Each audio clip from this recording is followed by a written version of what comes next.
აბა რა დავაშავე ხამჯერად ვიც შემითხარით შეიძლება თქვენ იყავით გონი უკვე ჩემთან არა თუ არა პარლამენტის მიმდებარე ტერიტორიაზე რუსთავის გამზირზე სადაც ხელოვნებად აფერხებით ის სამი ნაწილს ერთი არის კი ერთი არის ამიტომსი მომისმენთ ანუ ხელმოწერას გააკეთე და ჩაიბარებთ თუ მხოლოდ ჩავიბარეთ და ჩავიბარეთ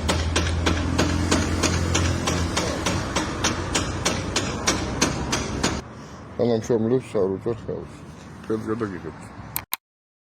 გზის გადაკეტვის ჯარიმის ჩაბარების ფაქტს პოლიციელი თითქმის ყოველთვის იღებს. ამის საპირისპიროდ არსებობს სისხლის სამართლის საქმეები, სადაც დაკავებულთა ჩხრეკა არ გადაუღიათ. საქმე ეხება ნარკოდანაშაულში ბრალდებულებს, რომლებიც ამბობენ, რომ ჩხრეკისას ნარკოტიკული საშუალება ჩაუდეს. ეს სისხლის სამართლის საქმეები ბევრად უფრო მძიმეა, ვიდრე ადმინისტრაციული ჯარიმა. ბრალდებულებს გიორგი ახობაძეს, თედო აბრამოვს, ნიკა კაციას, ანტონ ჩეჩინს, ანასტასია ზინოვნიკასა და არტემ გრიბულს 8-დან 20 წლამდე პატიმრობა ემუქრებათ. შესაბამისად, პოლიციელის мотиваცია, რომ დანაშაული ვიდეო მტკიცებულებით დაადასტუროს, უფრო მეტი უნდა იყოს. გამოდის, რომ ადმინისტრაციული ჯარიმის ჩაბარების ვიდეოზე დაფიქსირება შინაგან საქმეთა სამინისტროსთვის პრიორიტეტულია. თუმცა უწყება ვერ ახერხებს ნარკოდანაშაულში ბრალდებულების წინააღმდეგ მტკიცებულებების მოპოვების გადაღებას. თქვენი აზრით, რატომ არ არსებობს ის ვიდეო მასალა, რომელიც გამოძიებისთვის წესით უფრო მნიშვნელოვანია?